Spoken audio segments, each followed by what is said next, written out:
Davide Cester, capitano del Volley Treviso, appena laureatosi campione Under 17 maschile del Veneto. Davide, le prime emozioni appena finita la partita?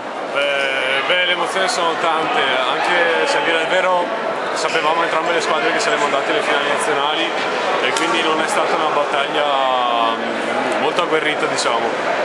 Nel futuro adesso poi saremo alle finali nazionali a fare il meglio di noi. Qual è stata la chiave di questa partita comunque?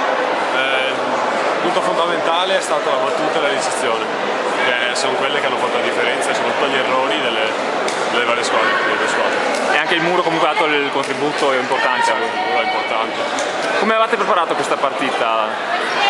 In questi giorni ci siamo allenati anche con dei ragazzi della B2 che avevano finito il loro campionato e chiedevano di allenarsi con noi.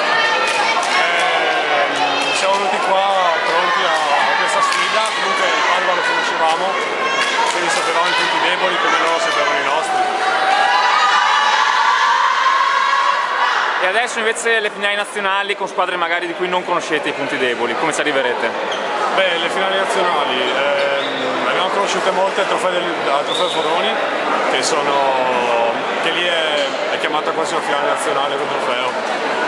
Certo c'è Trento che è la favorita, ha un livello molto alto di gioco e è difficile raggiungere il livello. Le altre squadre ce la metteremo tutta anche se non le conosciamo.